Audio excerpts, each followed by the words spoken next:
This is Swim, Success with Music.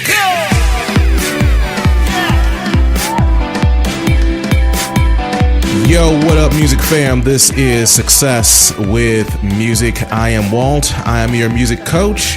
And again, you're listening to Swim, Success with Music. This is a podcast for singers, songwriters, beat makers, music students. We are about that music life. Yo, I appreciate you tuning into the show as usual. And if you are new to the program, besides my bad singing, we have good content for you, for those of you who like to really go deeper into the world of creating music for yourself, maybe for your artist, maybe for selling it. Maybe you're just new to recording and just want to pick up a few tips. If you could go over to our main website, you will find all of our other episodes. And our main website is at successwithmusic.com, successwithmusic.com. And you can check out our podcast and some other things that we're doing there. And actually, if you've been listening to the show, we were doing some music production tips here in the past 4 episodes. So there was a 4-part series that we had going on with respect to the music side of things for, again, music production. Today, we're going to move on into some of the editing side of things, and I'm going to pick up with one particular editing tool specifically, and that editing tool has to do with dynamics, volume, and that tool will be the compressor. So with that, man, I want to go ahead and get into our show.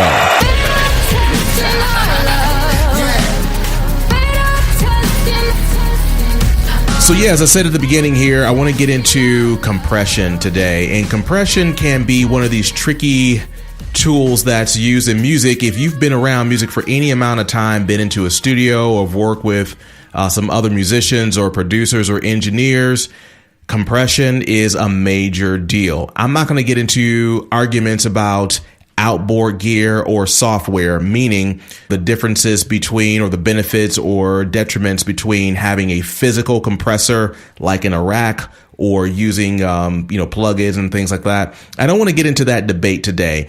What I do want to go into is a high level overview of compression. If you don't really understand it or how to use it, it's really hard to go into arguments about a rack mounted compressor versus some software related things. So what I'm going to talk about today has to do with compression, whether it be hardware or software. The principles will remain the same for both. So let's not get fixed on that. Let's just get in on the ground level about what compression is, how to use it. And I'm going to just drop in a couple of examples later on in the show just to give you some ideas as to what can be done with compression. All right, so let's get it. All right, so to make things ultra simple, especially for those of you who are just getting into compression or wanting to understand it more, compression or a compressor simply deals with volume. That's it. It is ultra simple. Compression is all about volume control or dynamic control. Dynamics deals with how loud or how soft something is. So that is super simple. So if you can think about a compressor from that vantage point, it becomes a lot easier in terms of figuring out how to use it. A compressor simply adjusts your volume and it does it automatically based off of the settings that you use. Now, if you are using a digital audio workstation, or I guess you could be using some outboard gear, as I mentioned before, compression can be used on individual tracks or for individual instruments or for voices. It can also be used in a bus scenario where you have things maybe grouped together, or you can use it on your entire project in your master bus. So compression can be used in any number of ways. The problem that I found with compression is that it's often misused and misunderstood. So let's get into some of the logic as to why compression is out there, and then that way you can use it hopefully in an appropriate way. Compression, as I'm going to define it, is simply used to help smooth things out. It gives you control over spikes in sound, meaning like sounds that really jump out and pop out at you, or sounds that you want to bring up. That's what compression does. It simply smooths things over. So that's another way that you can think about it. So from a practical standpoint, I see compression really coming into its own when we are dealing with a vocalist. So I've worked with vocalists where they will, get to a certain note and completely crush that note, but they start to, they're getting way too loud relative to the parts they were singing before. There are times where I have a vocalist and they're not consistent in front of the mic. They're a little bit closer, they're back. They're looking down at their lyric sheet, so the volume is kind of going up and down. So that's an example of what can be addressed by compression. All right, so another application for compression, a lot of times it's used for drummers, especially if you're miking a live kit. So if you have that snare drum and the drummer's just killing the snare, you may want to bring that under control because that snare will wind up potentially peaking or clipping or distorting is another way of thinking about it, because that initial tap on the snare or hit can be so loud that it completely just goes outside of the boundaries allowed for sound. So again, that's clipping. So compression can be used to reel that in, to bring it back to where it's not as wild or just volatile. Same thing, for your crashes and kicks and things of that sort. Compression can also be used for a guitarist. Now, I'll give you an example here in just a while where I'm strumming a few notes on my guitar where some of the strumming causes there to be spikes in my sound, and I want to kind of bring those under control and smooth things out just a bit. So again, it can be used for that purpose. So with that bass guitar player, this compression allows for more control. Those pops will not completely override the actual notes that actually come after those pops and slaps. So again, it evens things out. So with that in mind, we know why we need it. Now let's figure out how we can use it. Okay, so the average compressor out there, again, whether it be a physical rack or a plugin or software, will have 5 major settings.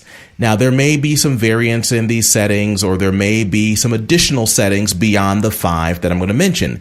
But the 5 that I'm going to mention to you today are the core elements or the core building blocks for just about every compressor that you will see out there. So if you look hard enough, you will see the following 5. So let's go ahead and give you the names. And after we give you the names of these 5 dials or buttons or faders, however your compressor set up, we'll go back and talk about each.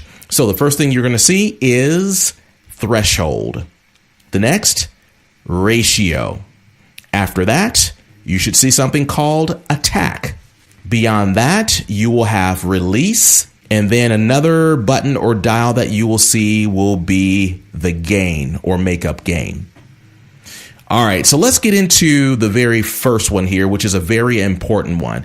And I will kind of give you just a preface here or kind of a disclaimer. If you happen to be anywhere in front of your computer where you have a digital audio workstation specifically, I would love for you to open up a compression plugin and follow along with what I'm talking about, because there are a lot of visual cues that exist in software specifically that will help you understand these concepts more. So again, if you're able to open up, again, a plugin to follow along, this will make a lot of sense. And so if you're not in front of your digital audio workstation, go over to our website, successwithmusic.com.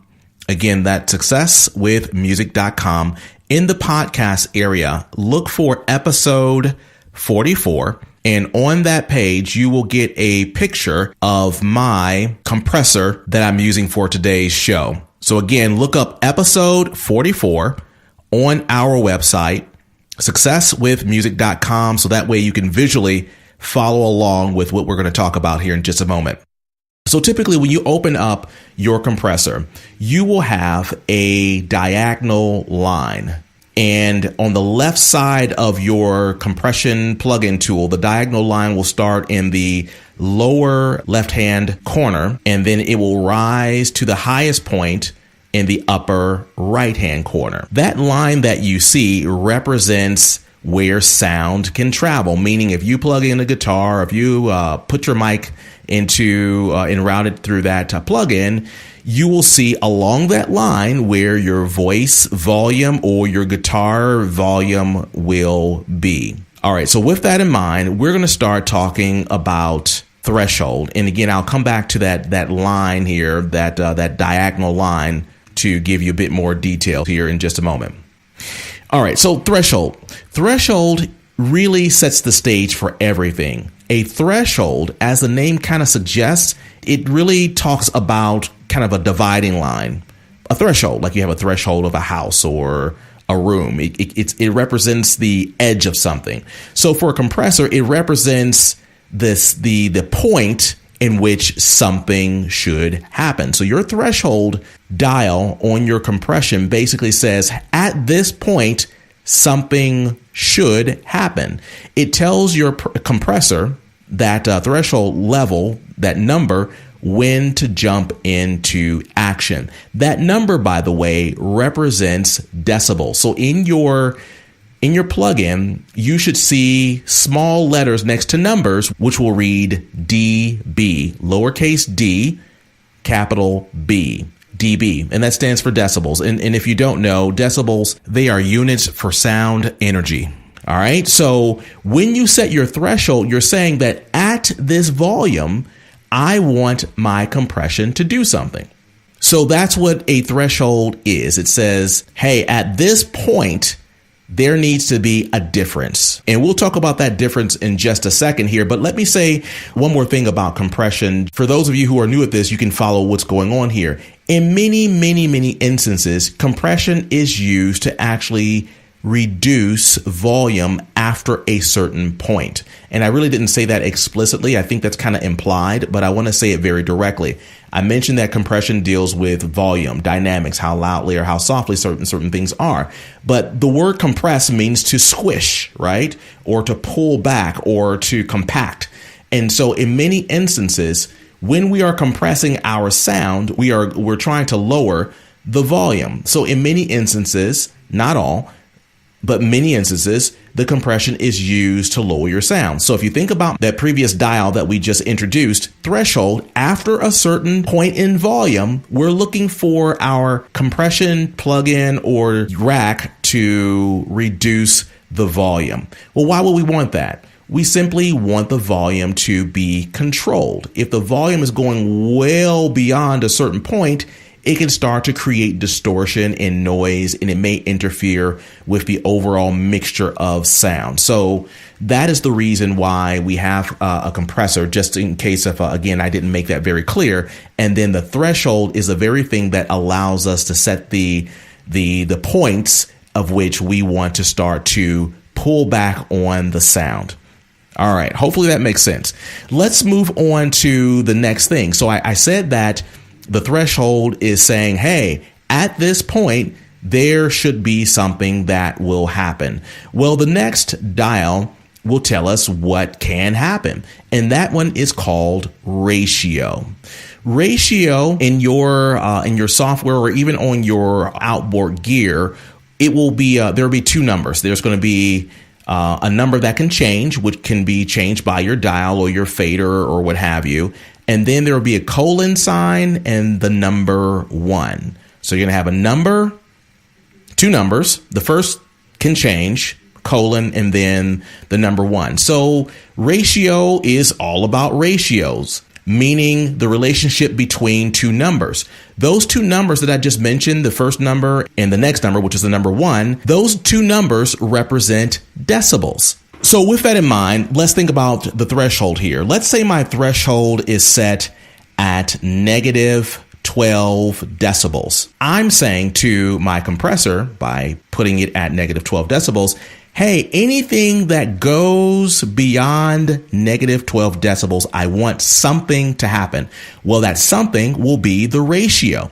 The ratio will then say, hey, for every decibel that goes above negative 12 decibels, in this instance, something should happen. And specifically, where the ratio is set, that ratio will start to affect the reduction in sound. So again, let me say